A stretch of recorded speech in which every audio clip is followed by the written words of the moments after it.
اور اس میں بہتری صرف اور صرف تبھی آ سکتی ہے کہ جب آپ اپوزیشن کو ساتھ لے کر بیٹھیں گے, اور اس میں یہ نہیں ہوگا پوائنٹ سکورنگ کے لیے کہ آپ نے جی موقع دے دیا, آپ نے ان کے ساتھ مذاکرات کرنے کے لیے تیار تھے, اپوزیشن نہیں آ رہی. اپوزیشن کے تو اپنے ہاتھ ویسے ہی باندھے ہوئے ہیں. عمران خان صاحب کی بہنیں موجود تھی. آج توشہ خانہ 2 کیس کی جو ہے وہ سماعت بڑی تیزی میں ہو رہی ہے. کل کا دن انتہائی اہم ہے, 25 ستمبر عمران خان کی القادر ٹرسٹ کیس میں وہ جو سزا معطلی کی درخواست ہے وہ منتیں ترلے کر کے جو ہے وہ لگائی ہے. بہرحال سو کل اس میں ضمانت, اور ضمانت کو آلریڈی بہنیں پہلے سے جانتی ہیں کہ ایک کیس میں جو ہے وہ کس طرح سے کو ریلیٹڈ ہے, سزا ہوتی ہے اور سزا کے ساتھ جو ہے وہ ضمانت مسترد ہو جاتی ہے. سلمان صفدر صاحب بھی آج کہہ رہے تھے کہ ایک ہی نوعیت کی جو یہ الزام ہے اس پر بار بار کیس بنانا قانون کی توہین ہے. مطلب لیکن یہ ایک وکیل ہے اور بڑے نامور وکیل ہیں. قانون کی توہین تو پھر ان کو بتانا کہ کیا فائدہ کہ جو فیل ہی نہیں کر رہے. مطلب اتنا معذرت کے ساتھ ود آل ڈیو ریسپیکٹ بہت ہی شیملیسلی جو ہے وہ چیزیں آپریٹ کی جا رہی ہیں, اور ایسا لگتا ہے کہ بظاہر ان کے پاس ایک لائسنس ان کو مل گیا ہے کہ اسی طرح سے اب چیزیں یہی اب جو ہے وہ طور طریقہ ہے کہ جس طرح سے معاملات چلائے جا سکتے ہیں, اور یہی آپ کو ایکسیپٹ کرنا ہے, اسی سے آپ نے اپنے آپ کو الائن کرنا ہے. رول آف لا کیا ہوتا ہے, قانون کیا ہوتا ہے, قانون کی توہین جو ہے وہ ان لوگوں کو سمجھائی جاتی ہے, ان لوگوں کو بتایا جاتا ہے, ان لوگوں کو باور کرایا جاتا ہے جن کو قانون کا پتہ ہو, جن کو قانون کا علم ہو, جن کو قانون کی سنگینی کا, قانون کی خلاف ورزی کی سنگینی کا پتہ ہو. سو اس لاٹ کو میرا خیال سے بولنے کا بھی اس وقت کوئی فائدہ نہیں ہے. لیکن اگین یہ جو نوجوان طبقہ ہے, جو آپ کی جو نئی جنریشن ہے, جس کے لیے آپ تمام تر آپ کہہ رہے ہیں کہ جی ہمارا سرمایہ یہی ہے, ہمارا اصل ایسٹ یہی ہے, یہی آج محمود اچکزئی صاحب بھی کہہ رہے تھے کہ عوام نے یہ جو ہے وہ حکمرانی عوام کی ہے. صنم جاوید صاحبہ کی جو بہن ہے فلک جاوید صاحبہ, ان کو اٹھایا گیا, ان کو گرفتار کیا گیا, پھر ان کو پولیس اسٹیشن میں پیش کیا گیا. پھر یہ معاملہ کیا تھا, ایف آئی آر ایک سامنے آ گئی. ایف آئی آر کیا ہے جی؟ ایف آئی آر ہے ایک فیک ویڈیوز اپلوڈنگ کا معاملہ ہے, جس میں عظمہ بخاری صاحبہ وزیر اطلاعات پنجاب انہوں نے شکایت درج کروائی. کمپلیننٹ یعنی کہ وہ ہیں عظمہ بخاری صاحبہ, اور ان کی کردار کشی کے لیے یہ ایک جھوٹا مواد سوشل میڈیا پر پھیلایا گیا. ایف آئی اے نے مختلف اکاؤنٹس کے خلاف کارروائی شروع کر دی ہے, اور ٹیکنیکل شواہد جو ہے وہ اکٹھے ایف آئی اے کر رہی ہے. کمپلیننٹ عظمہ بخاری صاحبہ ہیں, انہوں نے فیس بک, ٹویٹر پہ جو ان کے خلاف جھوٹی من گھڑت ویڈیوز اپلوڈ کی گئی, which is again a very sad trend جو کہ اس ملک میں نظر آ رہا ہے, اور ہر کوئی اس کا خمیازہ اٹھا رہا ہے. مطلب social media is naturally an uncontrolled medium. میں بتاؤں گی کہ چیزیں پھر آپ کو کنٹرول بھی کیسے کرنی ہے, کیونکہ یہ عظمہ بخاری صاحبہ کے ساتھ ہو تب بھی غلط ہے, یہ ان کے اوپوننٹس کے ساتھ ہو تب بھی غلط ہے, بشرا بی بی کے ساتھ ہو تب بھی غلط ہے, یہ مریم نواز صاحبہ کے حوالے سے جو تصویریں بنائی جاتی ہیں, جس قسم کی فیک فیبریکیٹڈ جو کانٹینٹ پوسٹ کیا جا رہا ہوتا ہے, شرمناک گفتگو کی جا رہی ہوتی ہے, بلو دا بیلٹ الفاظ استعمال کیے جا رہے ہوتے ہیں, سب کنڈیمنیبل. مطلب سب کی مذمت کرنی بنتی ہے, اینڈ اکراس دا بورڈ اس چیز کو, اس پورے ٹرینڈ کو کال آؤٹ کرنے کی ضرورت ہے, کیونکہ اس کا خمیازہ ہم بھی اٹھا رہے ہیں, آپ بھی اٹھا رہے ہیں, ہر کوئی اس کے بیچ چڑھتا ہے, اور کسی کو بھی اگر کوئی چیز نہیں پسند ہوتی ہے تو وہ اس کی کردار کشی پہ اتر جاتا ہے. اب آپ کو یاد ہوگا میں نے بھی, اور میں نے تواتر سے یہ بتایا بھی ہے کہ چاہے ہم جو بھی گفتگو کریں, ظاہر ہے کیونکہ ان حالات میں تو حق سچ بولنا بھی جو ہے وہ اٹ سیلف اتنا مشکل بنا دیا گیا, اتنا ڈیفیکلٹ ہو چکا ہے کہ اگر آپ حق سچ پہ ہیں, اگر آپ حقائق بیان کر رہے ہیں تو آپ کو ایف آئی آرز کا بھی سامنا ہے, آپ کو, اور ارشد شریف صاحب تو سب سے بڑی مثال ہے, اتنے ان کے اوپر کیسز بنائے گئے, ان کو ملک چھوڑنے پر مجبور کیا گیا, اور پھر فائنلی ان کو اساسینیٹ کر دیا گیا. سو یہ ارشد شریف صاحب پہ بھی فیک ایف آئی آر سے لے کر وہی محب وطن پاکستانی تھے جو ایف آئی آرز ان کے خلاف بھی درج کر رہے تھے.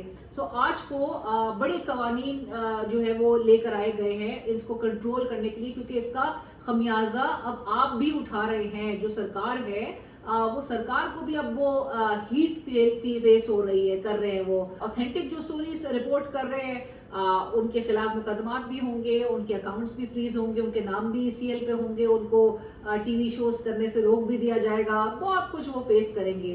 اور جو ماؤتھ پیس بننے کو تیار ہوں گے, جن کا بیگیج ہوگا, جو مولڈ کرنا, جو برین لیس لاٹ ہے, جو اپنا دماغ نہیں لگائیں گے, جو کسی بھی ایجنڈا پہ چلنے کے لیے تیار ہوں گے, ایجنڈا ٹو کرنے کے لیے فوراً تیار ہوں گے, وہ کیٹیگری ہے کہ جن کو تمغے سے نوازا جائے معذرت کے ساتھ، لیکن حالات تو یہی ہمیں دکھا بھی رہے ہیں، بتا بھی رہے ہیں، اور چیخ چیخ کے یہ سب جگہ لکھا ہوا ہے. لوگوں کی شکلوں سے آپ پڑھ سکتے ہیں کہ کیا ان کے تاثرات ہیں اور کیا ان کو کس طرح سے نوازا جا رہا ہے. Everything is too evident, اور میرے خیال سے پھر اس پہ اور مزید آگے بات کرنا بنتی بھی نہیں ہے. لیکن میں ساتھ ساتھ یہ ضرور بتاتی چلوں کہ ان اکاؤنٹس کو جہاں سے پروپیگنڈا یا فیک مواد یا فیبریکیٹڈ مواد جو ہے وہ پیش کیا جا رہا ہے، ہماری اب جو یہ تمام ایجنسیز ہیں، national cyber crime investigation agency FIA، یہ دیگر جو ہے یہ فیکٹ چیکنگ اور جو فورینزکس ہے، ڈیجیٹل فورینزکس،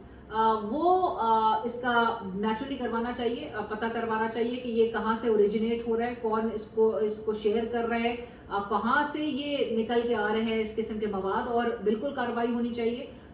مذمت کرتے ہیں ہم اس قسم کے ایکٹس کی کہ جہاں پہ فیبریکیٹڈ چیزیں کسی کی کردار کشی کے لیے کی جائے. پٹیشنز کے حوالے سے جو قانونی دفعات اس میں ایڈ کی گئی ہیں، اس میں پیکا ایکٹ 2016 کے جو آرٹیکلز ہیں اس میں 20، 21، 24 تمام جو ہے وہ ایڈ کیے گئے ہیں، اور PPC 109 کے تحت بھی یہ مقدمہ درج کیا گیا ہے. ملوث اکاؤنٹس جو ہیں، جو ہینڈلز کا ذکر ہے، مختلف ہینڈلز ہیں جس کا اس FIR میں ذکر بھی کیا گیا ہے. اب FIA نے ابتدائی جو رپورٹ ہے اس میں تصدیق کی ہے کہ یہ فیک ویڈیو جو ہے وہ فیک فیبریکیٹڈ تھی اور عوام کو گمراہ کرنے کے لیے اپلوڈ کی گئی تھی. مزید تحقیقات اوبیسلی کی جا رہی ہے، اور اکاؤنٹس کے جو حوالے سے تمام تر پورے پروفائلز اور اس کی جانچ پڑتال ہو رہی ہے. رجسٹریشنز کو ٹریس کرنے کے لیے نادرا اور سوشل میڈیا جو پلیٹ فارمز ہیں اس کی مدد بھی لی جا رہی ہے. مقصد یہ ہے کہ پتہ چلایا جا سکے کہ اصل یہ ویڈیو کدھر بنی تھی، کس نے بنائی، کس نے اپلوڈ کی اور کس نے پھیلائی. بہرحال فوری شفاف انکوائری اس قسم کی چیزوں کی ہونی چاہیے، اینڈ اس کے لیے لائک آئی سیڈ کہ اکراس دا بورڈ ہونی چاہیے، کیونکہ بہت کچھ ایون ہماری جو موجودہ حکومت ہے اس کے اوپوننٹس کے ساتھ بھی بہت کچھ ہو رہا ہے. اینڈ ہم جو ہے وہ صرف ایک چیز کو آئسولیشن میں نہیں دیکھتے ہیں. ماضی میں بھی بہت کچھ لکھا گیا، صحافیوں کی جانب سے لکھا گیا.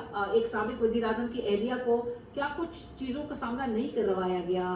اس کی جس بیکس کہ وہ ایک برقع پہنتی ہیں تو جی ان کا اس پہ مذاق اڑایا گیا. ہمارے سٹنگ پرائم منسٹر جو ہیں وہ خود کہیں بنی گالا میں پتہ نہیں کتنی مرغیاں جو ہے وہ جلائی جا رہی ہیں ٹی وی انٹرویوز میں. صحافی جو ہے وہ وہ کالمز لکھ کے بتا رہے ہیں کہ جی جادو ٹونا اور اس قسم کی جو الفاظ ہے اس کا استعمال کر کے صرف بشرا بی بی پہ اٹیک کیا جا رہا تھا. سو یہ تمام جو ہے وہ بڑا ہی افسوسناک میرے خیال سے ایک امر رہا ہے، اور اس سے گریز کرنے کی ضرورت ہے. اور نتیجہ جو ہے وہ کیا ہوتا ہے، کیونکہ پھر وہ چیزیں طول پکڑتی ہیں، وہ چیزیں کسی کی بھی کنٹرول میں نہیں رہتی، اور جو اس قسم کے جو آفینسز ہیں وہ ہمیں پھر سر عام اور مزید اس میں تیزی نظر آتی ہے. کیونکہ اگر آپ کسی کے خلاف لکھ رہے ہیں اور بڑے برملا اگر اس کا اظہار کر رہے ہیں اپنے کالمز کے ذریعے، اپنے پیسز کے ذریعے، اپنی تقاریر کے ذریعے، اپنی سپیچز کے ذریعے، تو پھر اگلے کے بھی سپورٹرز اور ووٹرز اور جو تمام جو کارکنان ہیں وہ بھی کسی حد تک ہی برداشت کریں گے. اب اس کی روک تھام یا اس کو صحیح کس طرح سے کیا جانا چاہیے، سیاسی لیڈرشپ کا رویہ جو ہے وہ obviously سب سے پہلے تو اسی کو چیک کرنے کی ضرورت ہے. تمام جماعتیں خواتین کے خلاف جو افواہ ہے یا ہراسگی یا کردار کشی کی مذمت کریں اور اپنے کارکنان کو کنٹرول کریں. میڈیا بھی از خود ضابطہ جو ہے وہ اختیار کرے، خبروں میں احتیاط، فیکٹ چیک اور سورس ویریفیکیشن لازمی ہے. جسٹ بیکاز کہ you want to please someone, you want to appease someone, کسی کو خوش کرنے کے لیے آپ خدا کے لیے اس قسم کے کالمز میں انسٹیگیٹ کرنے کے لیے، پرووک کرنے کے لیے اس قسم کے الفاظ سے گریز کریں. جہاں پر جو سرکار ہے اس کے جو ایکشنز ہیں جن کو کال آؤٹ کرنے کی ضرورت ہے ان کو کال آؤٹ بھی کیجیے. جہاں پہ جو زیادتی ہو رہی ہے اس کو بالکل زیادتی کو زیادتی کہیے، اور اتنی سخت سب میں ہونی چاہیے. آخر میں صرف اتنا ہی کہ مریم نواز صاحبہ، چونکہ مریم سرکار کی جے جے کار، میں کیوں کہتی ہوں کہ مریم نواز صاحبہ جو ہے وہ کہتی ہیں کہ خواتین ان کی ریڈ لائن ہے، لیکن مریم نواز صاحبہ کے دور میں جتنی خواتین کے ساتھ ہراسگی، جتنی خواتین کو گرفتار کیا گیا پنجاب کے اندر، جس طرح سے لوگوں کے گھر چادر چار دیواری کو پامال کیا گیا، آل آف فیلڈ میں تضاد ہے. مریم صاحبہ کی جو ترغیب ہے وہ صرف بیانات کی حد تک ہی رہ گئی ہے، وہ صرف نعروں کی حد تک رہ گئی ہے، بیانیے کی حد تک رہ گئی ہے. اس سے بڑھ کے جو عملی اقدامات ہیں وہ کرنے کی ضرورت ہے. خواتین اگر آپ کی واقعی میں ریڈ لائن ہے، تو اکراس دا بورڈ آپ پلیز آپ یہ انیشیٹو لیں خواتین کے ساتھ ایک فلیکسیبلٹی یا ایک خواتین کے لیے خصوصی رعایت کے حوالے سے میرا خیال سے آپ کا اسٹیچر بہت بڑھ جائے گا.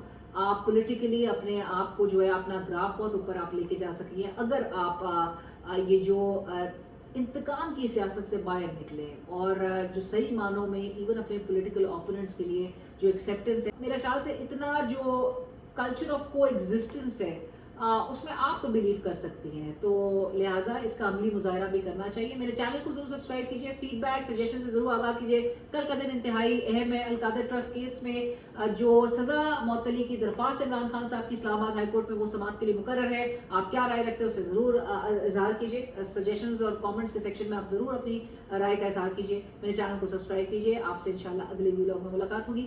خدا حافظ.